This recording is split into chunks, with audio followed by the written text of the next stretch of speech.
Hey, what's up guys? Everything Apple Pro here, and we've been working on this one for quite some time. I hope you enjoy it.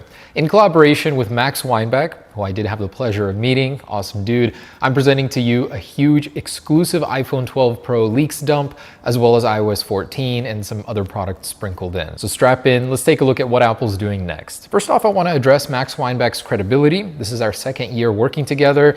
Thank you so much for the opportunity. And he did predict a number of things correctly in 2019. The matte back glass on the 11 Pro, the green color, the ultra wide lens, dark mode, and automatic dark mode, as well as a redesigned volume HUD and the AirPods Pro naming. So this guy does have a fairly solid track record, not to mention all of the S20 and S20 Ultra leaks, although there are a number of leaks that didn't come true from 2019. First, let's start with the March event. Max Weinbach's source is telling him that it's very likely Apple will not be holding a March event after all, that they'll just be doing a press release like last year. They dumped a bunch of new products out just by updating the website, including the new AirPods 2. It wasn't officially announced. They'd have to figure it out with the CDC, find a venue, and at this point, with so much chaos happening in the production line, it's much easier for Apple just to host an online event, not to mention safer. Plus, Apple did just pull out of the SXSW Film Festival, not to mention a lot of other companies have canceled upcoming events. It definitely makes sense. It's a logical thing to do, and Mark Gurman agrees Apple is most likely going to do an online event. In regards to the outbreak and how it's affecting Apple, it's very possible that we won't be seeing one of the products Apple had planned for March, instead seeing it later in September. This is coming from some random dude on Twitter though, so take it with a grain of salt. Digitimes is reporting some good news for the iPhone SE 2, or the upcoming just iPhone. They're saying that it's entering the final production verification stage, which is pre-mass production. So they are making good headway on that. And that gives me even more reason to believe that the upcoming iPhone will just be a random press drop on the website instead of a full-blown event. Ming-Chi Kuo himself is commenting on this outbreak, saying Apple's full production of the iPhone line will not go back to normal until Q2 of 2020. They are getting it under control. Even Tim Cook himself is reassuring that mostly they've got a handle on things, and from here on out, it should be getting better, not worse. And Mark Gurman of Bloomberg is reporting that Apple stores throughout America are reporting low stock of the iPad Pros, the current models, which could be a sign of an imminent refresh for the 2020 iPad Pros with a 3D time-of-flight sensor. CoinX is confirming that the new iPad Pros will 100% have new cameras. That'll be one of the biggest focuses of them. And that raises a question for me. How is it going to look? We know that Apple is going to implement the 3D time-of-flight sensor. How though is the question? Maybe my theory on the Ring Flash could be the way that Apple implements it on the iPad Pro. That's just speculation, but whatever Apple chooses to do is what we eventually will likely see on the 2020 iPhones. Okay, almost there at the juicy stuff. But the information is reporting that this year's upcoming iPad Pros will be receiving a smart keyboard with a built-in trackpad. We heard earlier about this trackpad that it would include keys using the scissor switch key mechanism. Also, they would be backlit, but now Apple will be adding a trackpad very similar to the new Bridge Pro. And iOS 13.4 basically rewrites the keyboard from the ground up on the iPad, all the shortcuts, according to Steve Troughton-Smith. So it's very clear here that Apple is working on a huge refresh for the iPad and the smart keyboard. Okay, getting into those Weinbach rumors. Let's start with an AirTag. He's saying that Apple is working on a lost mode for AirTags. So if you find something with one of these built in, you can scan it against your iPhone and you'll be able to get the contact information of the person it belongs to for easier contacting. But it will be a feature that the owner must enable. It'll be called lost mode, and there's a chance that it might not make it into the final build. And found by a Reddit user in the latest iOS 13.4 beta software, Apple is enabling Bluetooth Low Energy Long Range Protocol on the iPhone 11 and 11 Pros, which presumably is the technology that the AirTag will use. It basically quadruples the range of Bluetooth without increasing the power draw. It's very efficient, especially for an AirTag, which will have a system in-chip design. It'll be very compact, Bluetooth Low Energy, the U1 chip. This thing is going to be a lot more advanced than the rumors have let on. Okay, and getting to the good stuff, the iPhone 12 Pro leaks. So for the first time in years, Apple will be crossing the megapixel threshold that they've been at for quite some time, 12 megapixels, and bumping up the sensor quality potentially up to 64 megapixels. Weinbach is reporting that they're testing various sensor sizes. 64 megapixels would be the Sony sensor, very likely, and Apple will be focusing heavily on the camera for the iPhone 12 Pro. They already did so with the 11 Pro, and clearly the S20 Ultra showed Apple what's what with that massive 108 megapixel sensor size. So Apple does need to retaliate, and a 64 megapixel iPhone would be quite adequate. We don't necessarily need 108 megapixel sensors. And this report is supported by Makatakara, who previously reported the sensor sizes on the 2020 iPhones would be getting bigger. It might be a little difficult to notice, but in our concept, we bumped up the lens size about 10 to 15% versus the iPhone 11 Pro series. It's very hard to notice, so I think Apple will be counting on the fact that it's already so big, what's an extra 10-15%? As for the ultra-wide lens, Apple will be widening the aperture 35% more to an aperture roughly around 1.6, 1.7, equivalent to the OnePlus 7T. The actual angle, the field of view will stay the same, it's just the aperture that's getting better, presumably to include the new night mode while using the ultra-wide sensor. The focal length on the ultra-wide will be changing as well. Max Weinbeck is reporting that you'll be able to get 2.2 centimeters closer to objects and be able to focus still freely using that ultra-wide sensor. This is presumably some sort of macro mode on that lens. A lot of smartphones are adopting this feature.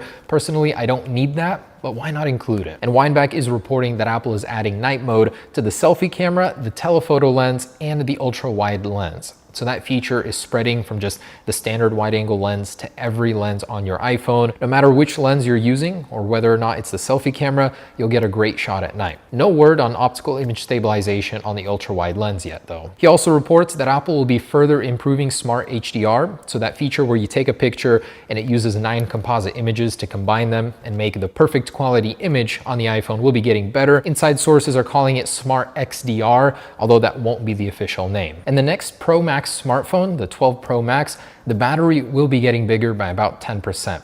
Max Weinbeck reports it'll be increasing in density to about 4,400 milliamps. And if we can take an example from the S20 Ultra, there's a very good reason for this. Apple needs the biggest battery they can fit into the smartphone, and they're doing that in several ways. 1, increasing the density. 2, reducing the size of the controller on the battery. 3, by further condensing the logic board, saving space internally, as well as the new 5nm node. So they're coming and attacking the battery problem from all areas, because the S20 Ultra with its 120 Hz display, which the iPhone is rumored to adopt, actually shaves off almost 3 hours from the battery life using it in that mode, doing the same exact thing you would in 60 Hz. Not to mention 5G, which most people aren't even using yet, but will be a huge battery draw. Apple needs as much battery life as possible, and with the 12 Pro, they're expanding on that. According to Weinbeck, Verizon did inquire with Apple about producing an exclusive product red iPhone 12 Pro edition to celebrate the millimeter wave 5G technology. To them, it would be a nice way to mark the beginning of an era with 5G. It's very unlikely this will happen, but if it were, the way they were planning it is with a black border, red glass, and a black Apple logo. It wouldn't be the first time a product red iPhone rumor didn't materialize. And some exclusive iOS 14 leaks with Max Weinbeck. For one, the call screen will be redesigned finally with iOS 14. That's a feature that Craig Federici even responded to a fan and said that they wanted to include it with iOS 13, just didn't have enough time. Now we'll be seeing that. Weinbeck reports that iOS 14 will be a minor refresh, not a major redesign. There will be some minor redesigns throughout the system, but nothing groundbreaking. It'll mostly be a stability update, as Bloomberg earlier did report. And to my comment about the notch sticking around for quite some time, Weinbeck reports that Apple has been working on and will be working on for quite some time a periscope zoom system, not exactly for optical zoom, but for Face ID for the front of the iPhone to reduce the notch on upcoming iPhones. This isn't for 2020.